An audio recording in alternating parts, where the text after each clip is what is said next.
Well, hello, YouTubians. Another little old short video here, getting this channel started.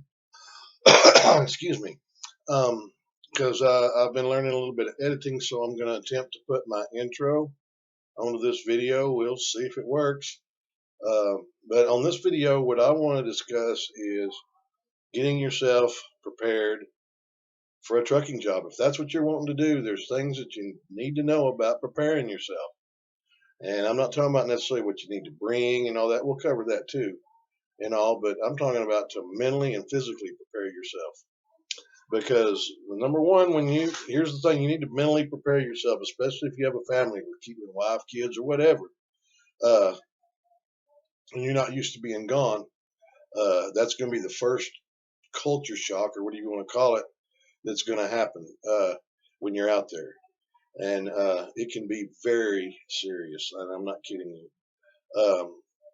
So you need to prepare. You need to discuss everything with your wife and, with kids and whatnot.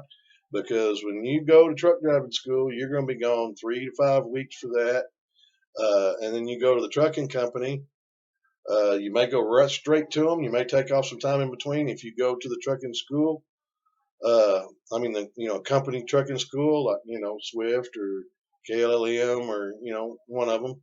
Uh, you may go right to they're going to put you with a mentor pretty quick probably, and you're going to be with that mentor for 3 to 5 weeks, and doubt you're going to get much home time during that time. Now that's training part, and so that's really going to be, that's going to start you right out of the box. It's going to be tough, mentally tough. You're going to have to prepare yourself for that. Also, when you're out there running, after you get your own truck, you're going to pretty much set your own schedule. These companies nowadays, some of the bigger companies especially, have a lot of regional and dedicated runs that some people can get on right when they get their truck. Some of them need 3 months or 6 months experience. But let's say you go OTR, over the road, you can expect to be out 2 to 3 weeks and home 2 to 3 days, and then out 2 to 3 weeks and home 2 to 3 days. And that was the biggest problem that I had with trucking when I did it back before, because like I've told y'all, I've got over 1 million safe driving miles and 15, 17 years of experience. Uh, and the hardest thing for me was missing the wife and kids, missing the t-ball games and the soccer games, the stuff you'll never get back. But you need to understand that's going to happen. This is a career that you're going to choose. You need to know that it's going to happen. You're out there and missing them. It got to the point at times to where I just did not even want to leave the house to go back out on the road because I didn't want to go. I was with a company that was religiously out 3 weeks and home 3 days, and I made good money, and we hauled a lot of miles, a lot of freight. But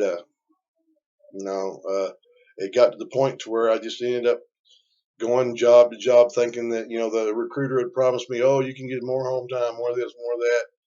And that's just not the way to do it. I ended up taking a local job, and the last part of my last driving career, I'd say the last 6 years of it or so, where I was home every night, tired, even more tired than that, because I was working 12 to 15 hours a day, 6 days a week doing that. The company I worked for didn't care about the 70-hour rule. They didn't care about it.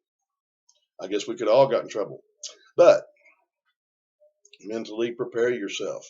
Mentally prepare yourself to, if you're going to a school where you're going to have to stay in a motel, not most likely, KLLM school has their own dormitory, at least at the one in Lancaster, Texas, and they're single room dormitories, like a motel room. And they're nice, but anywhere else that I've ever heard of, you're going to be sharing a room with someone you've never met before.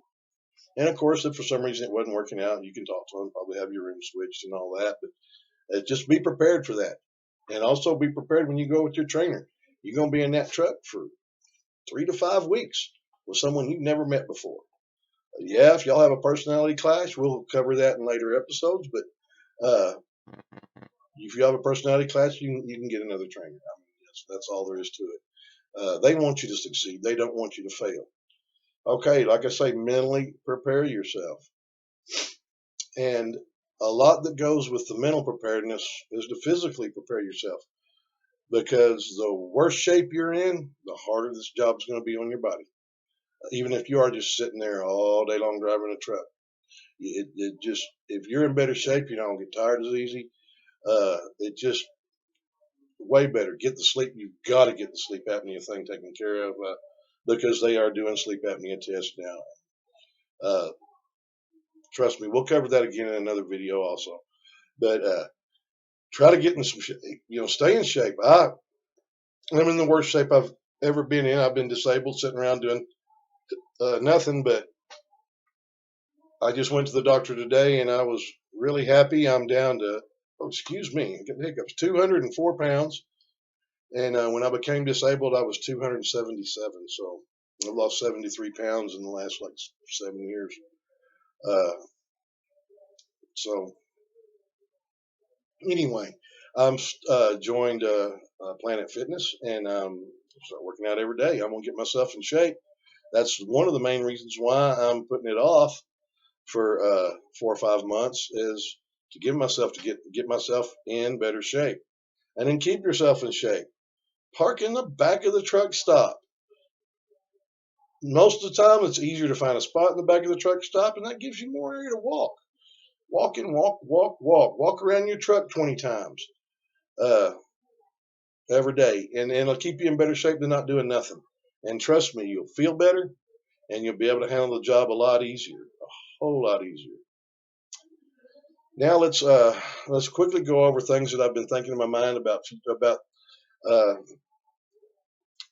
in one of the upcoming future videos, I'm not for sure if it'll be the next video, because I may be possibly, I don't know yet, cooking a pork butt tomorrow, and we'll do a barbecue video on the proper way to cook award-winning pulled pork. But also, one of the ones I'm going to work on is on, this is Friday.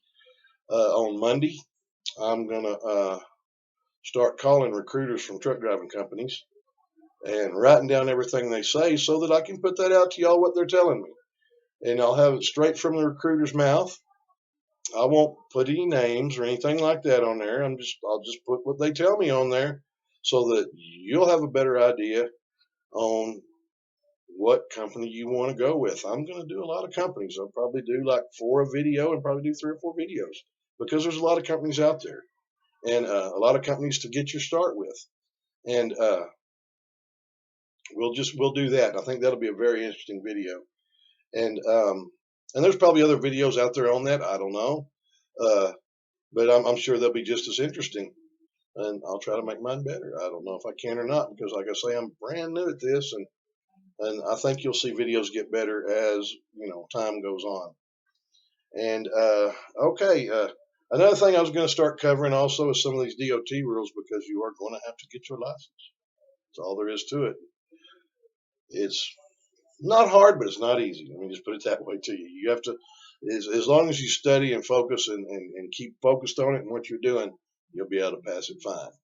But if you think it's like some of these deals where you go, oh, I can pass any test without studying or whatnot, you're going to get the shock of your life when you take this test, because it is obvious that whoever wrote these test questions ain't never driven a truck.